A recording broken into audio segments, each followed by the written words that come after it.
I am happy to report that my family and I have been marked safe from Katt Williams, because this man came for everybody. This man came to destroy the world. This man left no prisoners. In case you have not heard, Katt Williams decided to show up on Shannon Sharpe's podcast, Club Shay Shay, and eviscerate other Black comedians. Now, he made it clear that he was not coming on there for no reason. According to him, he wanted to set the record straight. I don't know if he set it straight, but he played a record.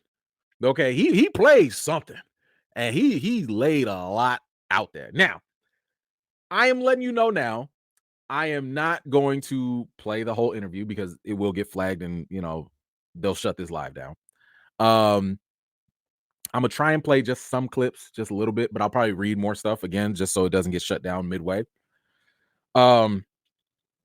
This was a doozy. This interview was about 2.5 hours, maybe 3 hours long, and I think by today, within like 24 hours, I think he got up to like 10 million views.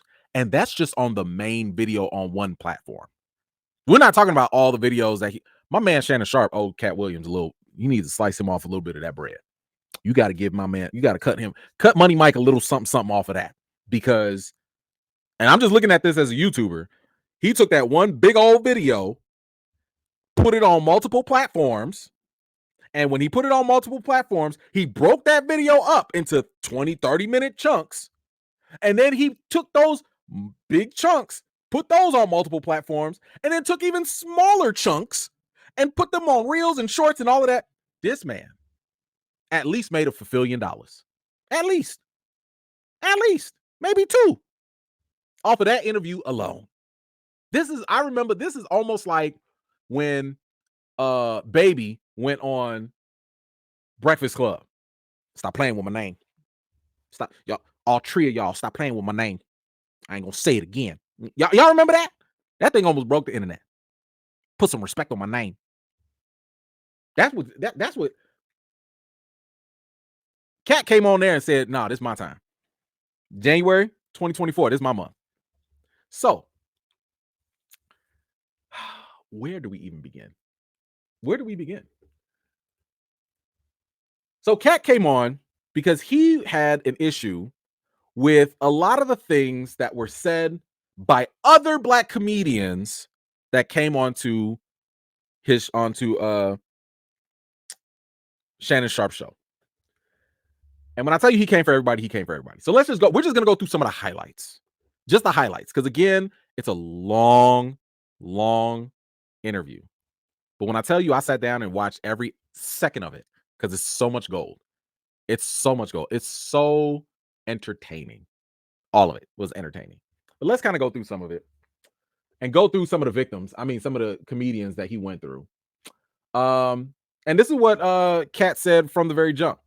He said, the reason why I had to come on is because you've made a safe place for the truth to be told. And I've watched all of these lowbrow comedians come here and disrespect you in your face and tell you straight up lies. And Shannon was like, "So you here to set the record straight?" And apparently that was the case. Now, let me also say, when I say this man has so many quotables in here, this is why you want to watch this. I think he said, what did he say to Shannon? He said, "You have an abnormal allegiance to losers." Like, who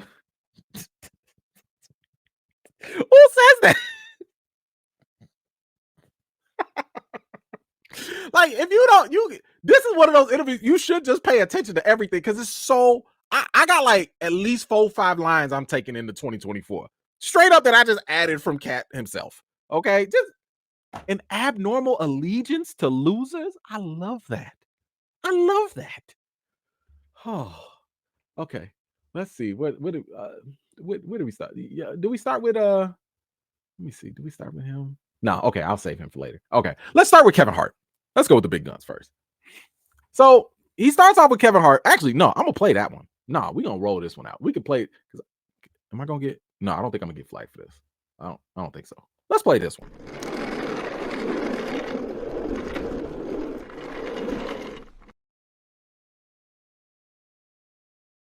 All right, let's get this up here because I think I can at least play this for just a little bit.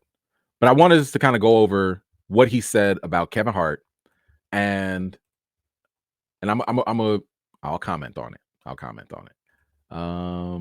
All right, here we go. In 15 years in Hollywood, no one in Hollywood has a memory of going to a sold-out Kevin Hart show, there being a line for him ever getting a standing ovation at any comedy club. He already had his deals when he got here. Have we heard of a comedian that came to L.A. and in his first year in L.A. he had his own sitcom on network television and had his own movie called Soul Plane that he was leading? No, we've never heard of that before that person or since that person. What do you think a plant is?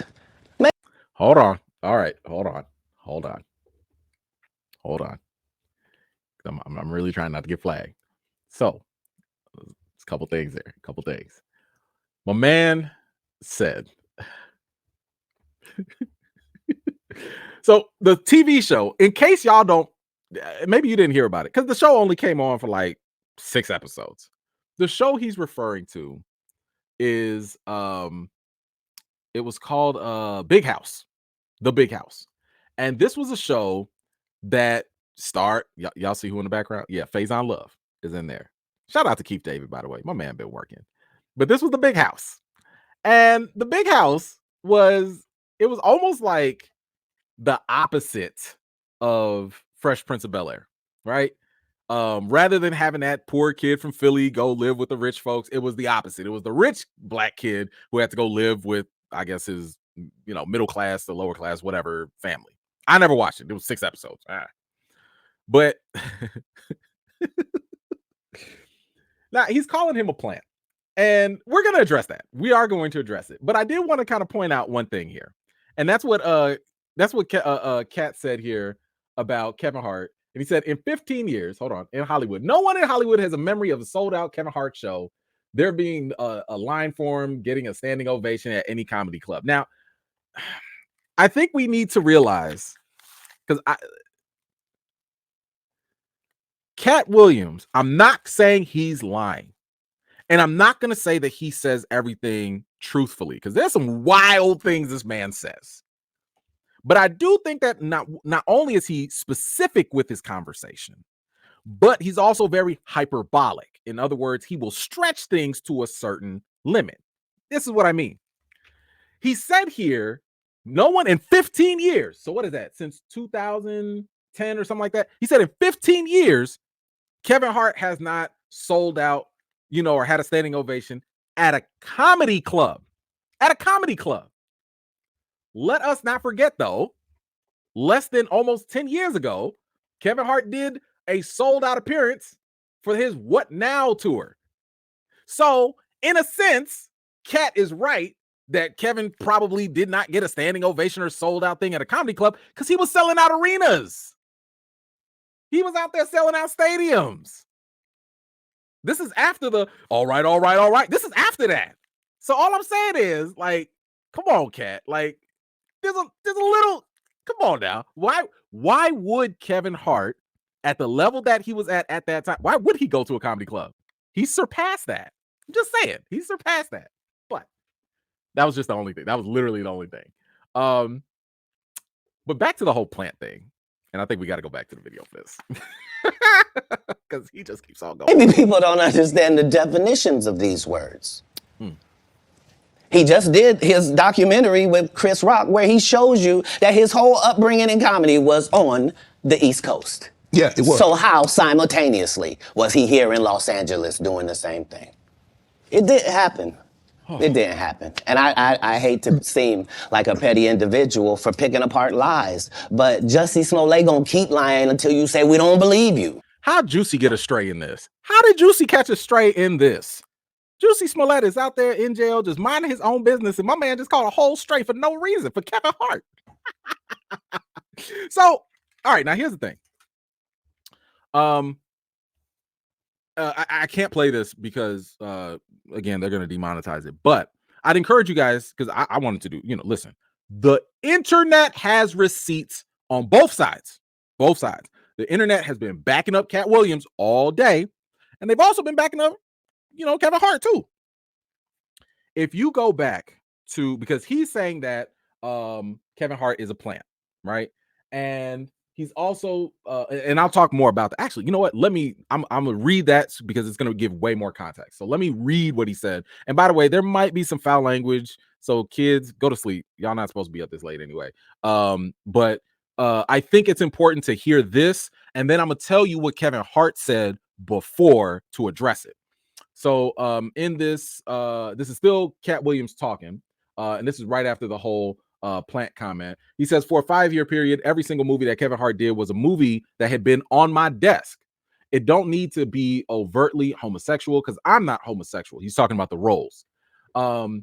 He says it does not need that to be funny, right? And me saying that and them going, the studios, oh yeah, no problem, and then going to give it to this other guy, Kevin Hart, and having him doing it just like it was and acting like I'm a bad person because I keep standing on my standard. Then he goes on to say, they tell you there's no gatekeepers, but we keep seeing the same person open the gate. Didn't Kevin let Tiffany Haddish in? What do you mean ain't no gatekeepers? There's 100 gates out here. Everyone I seen got a keeper. So, in other words, Katt Williams was basically saying that for a long time, because keep in mind, he was up there. He was up there for a minute before Kevin Hart got on. And he's saying that like a lot of those roles came to him and he passed on them, maybe because they had him doing different things like putting on a dress or, whatever. And he was like, nah. And those roles went to Kevin Hart. Now, in the Breakfast Club interview, this is the interview when Kevin Hart went on there with Tiffany Haddish. When they went on there, Kevin Hart kind of went off on Katt Williams. And again, I encourage you to go look it up. It's definitely out there. You can look it up right now on YouTube. And he basically said, like, no, my hard work got me there, right? Kevin, at that time, and this is before this interview, he was saying that the reason why Katt Williams could not get the roles is because he was deemed as being unreliable. He was deemed, and when Charlemagne asked him, well, why is that? Kevin said, well, it was drugs. Now, Katt Williams has been saying he's not on drugs, never been under the influence, etc. So it depends on who you want to believe. But at the end of the day, Kevin Hart really felt adamant that anything that he got was really a byproduct of his own hard work. Maybe it is, and to me, I kind of feel like both things could be true. I feel as though that, like, yeah, maybe the studios did go to Katt Williams first because he was hotter at the time, and then Katt was probably like, no, I don't want to do this, and that's fine. Stand on your standard. If that's what you don't want to wear a dress, you don't want to do certain things, that's fine. And the studio's like, man, where can we find a short black comedian? Kevin Hart. Do you want to do it? And Kevin, someone who's trying to come up, he takes advantage. He shows up on time. He knows his lines. He does the stuff. He markets the thing. And then sooner or later, you build up a relationship.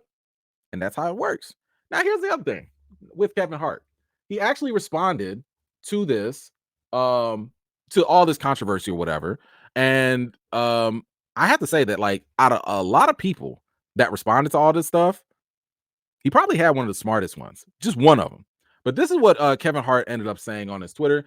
Got to get out that anger. Got to get that anger up out of your, champ. It's honestly sad. In the meantime, please enjoy my movie trailer to my next film, Lift, which will be dropping on Netflix in 8 days. There's a moment in the trailer where Gugu says they really love you. I now know she's talking about Katt. Mark your calendars, world. This one is special.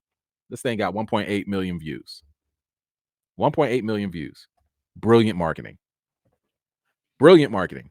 Because he addressed it, because it was hot. He put the little keyword in there because he knows people going to look up Katt Williams, Kevin Hart. And he's promoting his movie that's going to bring him money. That's smart business. That's smart business.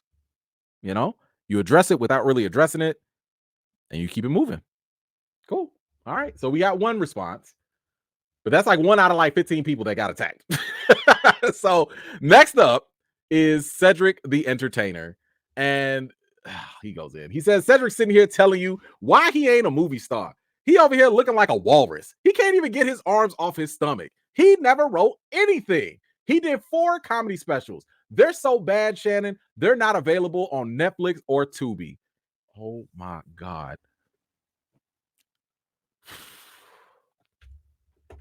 First of all, this was so funny that like Tubi sat here and was like, what we, like they literally responded. Tubi literally responded. And they was like, Sounds like it's just you and me, baby, at Netflix. And Netflix was like, they posted this thing and Nene was like, how we get into this? What? How my name get into this? What did we do? Shout out to whoever was running their social media. I love it. I love it. I love it. But the attacks on Cedric, and y'all can do your own research. Y'all have probably seen it already. Katt has basically accused him of stealing some of his jokes. And you know the internet got receipts. The internet pulled up all them jokes. I mean, it's literally all over my timeline because I've been looking for it. But if you look up Cedric the Entertainer and Katt Williams, you will find that side by side. And you can make the decision on your own if those jokes sound mighty similar. Mighty similar. And there was another one. Oh God, what was it? It was some TV show. And Cedric had this joke. What was it? Bama Misha or something like that. By my initials. Look up that by my initials joke or whatever. And when I tell you, this man absolutely stole that stuff. At least it looks like it. It appears as though he did. Like you took the same hook and everything. Designing Women. Thank you. Yes. From the Designing Women. Look up Cedric the Entertainer and then Designing Women episode. You will see it. The internet is dragging Cedric so bad. And Cedric did respond. You know, he said, yo, this is corny. Yo, you know, like I've been working on these jokes for years. But I'm sorry. The videos are giving a different impression. The videos are giving a different impression. We not in 1990 no more where it's just one word versus the other. We got evidence. We got the internet. The things you probably could have gotten away with as a comic, you probably could have seen something in a little comedy club and you know, in Mississippi or some small little town or whatever, and then you go to the big city and nobody would ever know. People know now. People know now. You can't hide nothing now. Woo. What else? Who else did we get? Who else is next? Kanye West. Wow. He says here, because Shannon Sharpe asked him, like, what do you think about Kanye West? He said, if you say somebody got special needs, then why would you be watching them and holding them accountable like everybody else? Wouldn't you grade them on a curve? He says, no, I don't support or villainize Kanye because I don't understand what it is we want from him. I don't know why we look at a basketball player and say, he didn't score no hockey goals this whole season. He don't play hockey. And this is exactly why I don't pay Kanye no mess. I don't pay him no attention. None. Katt is 100% correct. How many times, like, and as Katt said, y'all the ones that have been calling him a genius. I've called him a musical genius. But that's it. I don't call him no genius outside of that. Because Kanye be talking straight nonsense. And people be surprised when he says nonsense. My man is not mentally and healthy. He's not mentally fit all the time. So I don't go looking for Kanye for worldly knowledge. Music, sure. Maybe fashion, not so much for me, but I guess for other people. That's about it. You grade Kanye on a curve. On a curve. I'm not looking for Kanye for political decision making. I know that's for sure. He said some things about Harvey Weinstein. What he said, they canceled me for talking about Harvey Weinstein before the thing came out. All right, now, because it's, you know, might be some young audiences. Basically, he said that Harvey offered to do some things to him in front of his staff, and Katt wasn't going. At this point, I don't even know what to believe with anybody in Hollywood. I don't know what to believe because I believe everybody's capable of a lot of things. So there's that. Now Steve Harvey, he went all the way in on him and Steve. He don't like Steve. He don't like Steve at all. He said, you couldn't be a movie star. There are 30,000 new scripts in Hollywood every year. Not one of them asks for a country bumpkin black dude that can't talk good and look like Mr. Potato Head. Yikes. He said here he stopped stand-up because he got in a comedy battle called the Championship of Stand-Up Comedy with one Katt Williams in Detroit in front of 10,000 people and lost because Katt Williams said he was actually bald and that was a wig. And I went in and that's why he couldn't do stand-up no more. I just seen the video. Because the internet, don't forget, I just saw the video. It's about 7-8 minutes long. Katt was mean. In a funny way, but he was mean. He tore that man up. I wouldn't have done comedy either. You go on stage and eviscerate me like that, and I got 10,000 people laughing at me, I retire early. Nope, can't do it. And here's the thing. This is why you should go watch the whole interview, because I'm not even touching on everything this guy talked about. He also talked about how Steve Harvey ripped off Mark Cooper. Remember Hanging with Mr. Cooper? Yeah, he ripped him off. Steve Harvey's whole TV show. And I'm so mad that at the time I never put two and two together. You know, high school athlete goes back to the school and tries to, you know, bring the kids up and all this stuff. Like that was a Steve Harvey show. That was Hanging with Mr. Cooper. Took a whole man's concept and made a whole show out of it. But what really blew me was when Katt said that he had a whole what was it, a head unit, a hair unit. All this time, I kept thinking this man had the most crispest, cleanest shape up and fade and lining I had ever seen. And only to grow up now in 2024 to realize I have been swindled and bamboozled because this man was wearing a Tyler Perry wig the whole time. I never knew. And now, when you go back and look at them pictures, you're going to be like, not real. Not real. Nope. Like now you feel foolish. I don't know about you. I know I do. I go back and look at them Steve Harvey pictures from the Steve Harvey show, and I'm like, what was I thinking? How did I not see this? You know, the only people I knew back in the day that had a cleaner, crisper fade and high top was Kid and Play. That was the only time I was like, yeah, no guy would fake this. Look at Kid and Play. Like, they both be coming out here crisp and clean. No man would do this. And then, of course, the internet had receipts. I'm sorry, I didn't pull all this up. They showed Steve Harvey balding with his high top fade at a comedy show. That's why he bald now, which is no shame. No shame. Listen, don't let nobody fool you. Okay. I'm not here to shame nobody on that. But y'all ain't never gonna see me out here with no wig on. That not unless it's for a practical joke. I will never come out here with some fake hair weave, something. No, thank you. That ain't worth it. Listen, I'm wearing a hat because it's time. You know, y'all see I'm a little rough around the edge. It's time. That's the most y'all gonna see from me.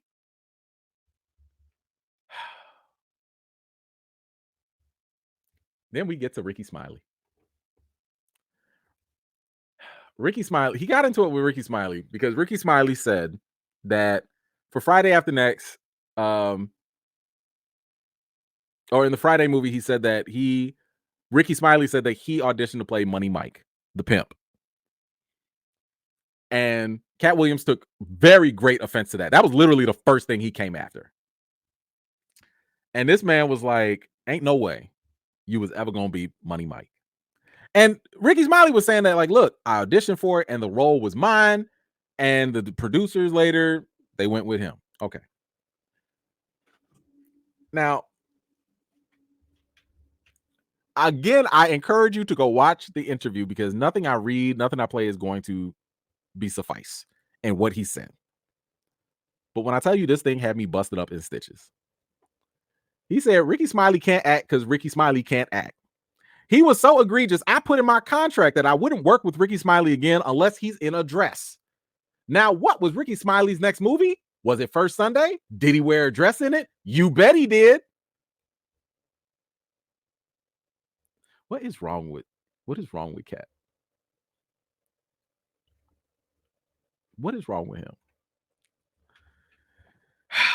So Rickey actually responded. You know, he did go on his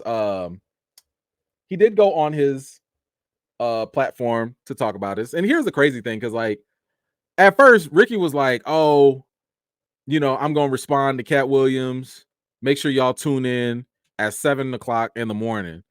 And I'm reading this, and maybe I'm just old, I don't know, but I was like, bro, where am I tuning in?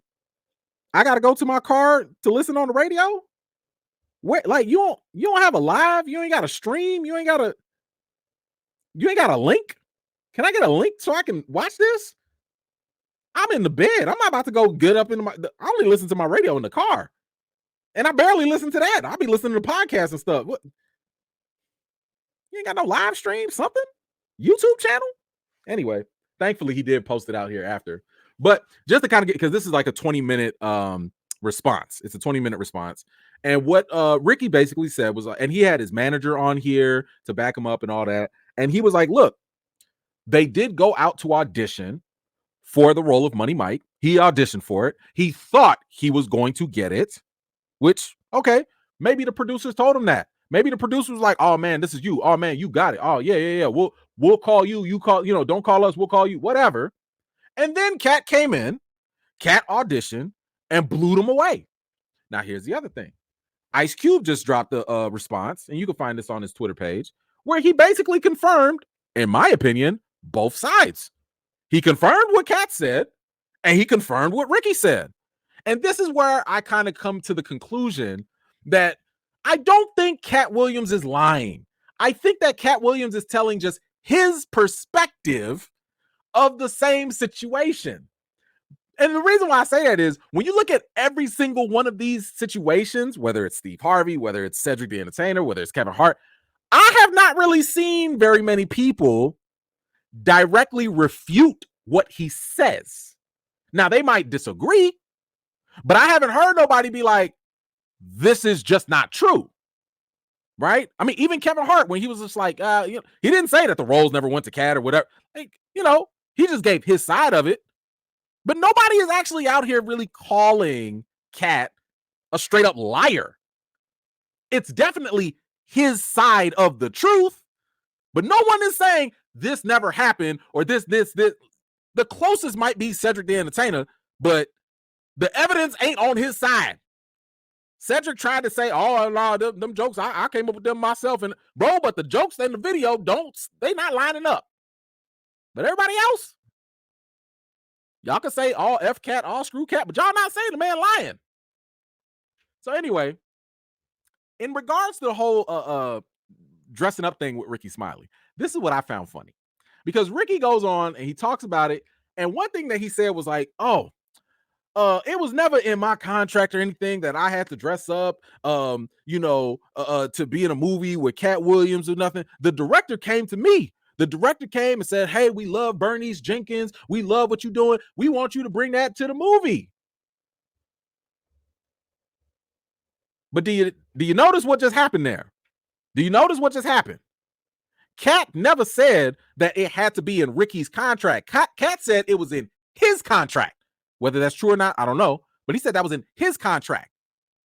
So if it was in Katt's contract, let's just say it was true. Let's say it was true. Do you really think the director or producer will say, excuse me, Rickey, your fellow coworker over there said that if you don't wear a dress, you can't be in this movie? You think that they would sell it to him like that? The producers or directors going to be like, hey, man, did you see what Katt just put in his contract for Rickey? But we don't want to lose Rickey. We like Rickey. How are we going to make this work? All right, you know what? Let's probably just go tell him that we really like Bernice and make him think it's his idea. Like they're not going to approach Rickey like that. So I'm not surprised if Rickey doesn't know what's in Katt's contract or not. I'm also not surprised that the producers wouldn't go up to him with that proposal.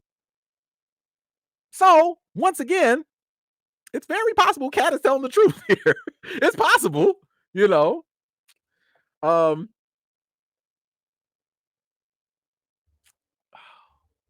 this whole thing. So what else do we have? Because of course he goes on to more. God, he talks about Chris Tucker. He talks about Diddy. He says you have to tell Diddy no. If Diddy asks you to party, he said you have to tell Diddy no. Because he want to keep his virgin behind virgin. Katt is wilding. He is wilding. He goes after Michael Blackson. He says most comedians don't get booed enough. That's how you end up with Michael Blackson, who's a real African doing a fake African accent. So y'all know Michael Blackson, you know, Marasaka, all of that stuff, right? Katt said that he tried to help this man. He was like, why are you walking around with a dingy dashiki? You talking about you the king of Africa. Dress up like that and go build a school. Michael Blackson went and built the school. But now he mad because Michael Blackson responded. Okay, he responded and said this.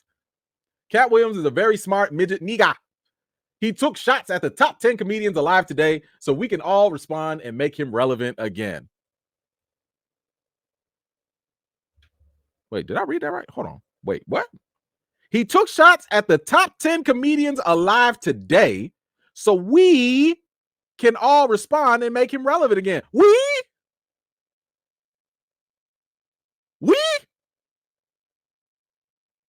Brother, are you top 50? Are you in the top 100? How many of y'all went to a Michael Blackson concert recently? And that's just pure curiosity. Not even trying to be mean. I'm just wondering, 10 years? 15? Have y'all been to a Michael Blackson concert? Comedy special, something. I mean, literally within the last couple years, I went to a Kevin Hart show. I went to Deion Cole. Shout out to Chicago, Deion Cole. I went to Dave Chappelle, Kevin Hart, Deion Cole. Anybody been to a Michael Blackson? You know, the last time I remember seeing, and I went to a Michael Blackson concert. It was in college. This was in the early 2000s when he came to my college, and the tickets were $5 to $10.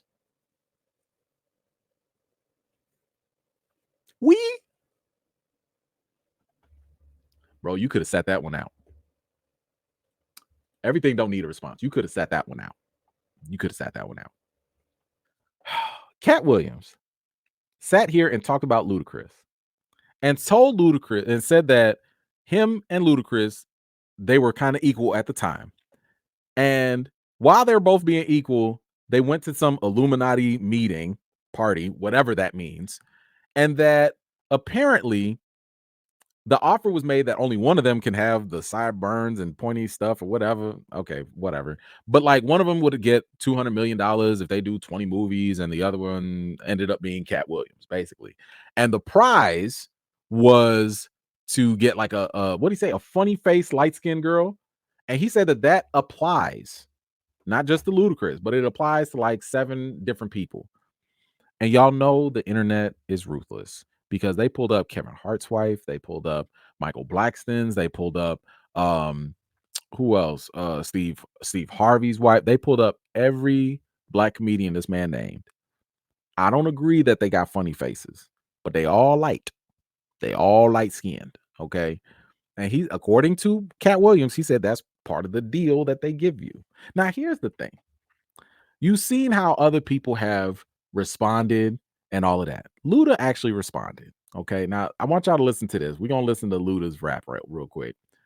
This is Luda and his response to Katt Williams. And I'm wondering if y'all picked something up here, because I know I picked something up the second I heard this. But this is what Luda said in response to Katt Williams and his whole thing. Whatever's heavy on my heart is always on my mind. Like Snoop's cannabis shredder, I'm always on my grind. They throwing shade cause niggas could never take my shine. I bring my watch collection on my jet, let me take my time. Like fine wine, I'm aging like Benjamin. Top 5, I'm worth mentioning. Bring me rappers, I'm lynching them. See the pendulum swing, Jesus with diamond thorns. Ludacris, swaddled in Gucci linens when I was born. Never been Illuminati, only Illuminati. And I only left with bitches when coming from any party. Now I'm married with kids, the evolution of life. Never been a clout chaser, never say shit for likes. R.I.P. John Singleton. You never have to flex when you earn every one of your Fast and Furious checks. Afro with the sideburns. Yeah, that's my signature. Addiction's on the rise. Comedians check your temperature.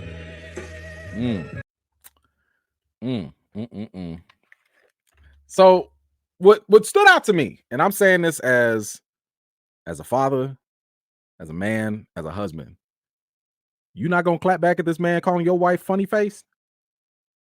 I'm sorry. At that point, I'm like, bro, we got to talk in a different way. I'm saying we got to have a different set of words. We got to have a different conversation. We got to have a different meeting of the minds. In that case, are you kidding me? You gonna talk about my wife in public like that? And you think all I'm gonna do is drop a freestyle? No, I'm saying pull up. Pull up. Ain't nothing to rap about. And not one word about your wife. And not one. Couldn't be me. Couldn't be me. Now, by the way, and y'all right. What's the wife's name? Exudi? I don't know how to say her name. I don't want to ruin it. She's not a funny face. She's a very pretty woman. But whatever. I'm just a little surprised that Luda didn't say nothing in defense of his wife. You talked about the Illuminati, you talked about your Fast and Furious money, you talk about your sideburns. Just saying. Anywho, Aisha stopped. She said she probably agrees with that part, y'all. Let's get back. Okay, let's get. But I think out of all the crazy things that happened in this interview, probably the funniest one that got me rolling is Katt Williams versus Faizon Love. Now, Faizon. Within the last couple years, I don't think that I used to love Faizon. Faizon was hilarious. I mean, in a lot of the B movies that he was in, hilarious stuff. But man ain't really been relevant for a while. I haven't heard no stand-ups. I ain't seen no nothing for a while with Faizon. Seen him in a rom-com here or there, right? And I remember Faizon made this one comment this one time. I think it was on Vlad TV or something. And my man was like, Dave Chappelle is not funny. And I was like, bro, you lost me. You lost me. He said Dave Chappelle, who's literally in the top 5. You could call that all time. You could say it today, whatever. Dave Chappelle is up there. And his record shows it. And this man said Dave Chappelle was not funny and that he was not relevant. There was also another interview, and this is before this interview happened, where somebody asked Faizon Love, who is the most overrated comic out there? And this man said with no hesitation, Katt Williams. No hesitation. Said Katt Williams is the most overrated. Yeah, here it is. And what he said here was that Katt was all mouth and no product. And he says, where is he great at? Greatness is consistent. He said Katt ain't have no sold out nothing. He said ever since Pimp Chronicles, Katt ain't do nothing. And I think that was part of the reason that prompted Katt to say this. On Faizon Love, he says, I only put on comedians that are funnier than me. Anybody that ever told you differently was a fat Faizon liar. Faizon said that getting a Netflix special is easy. I have 12 specials.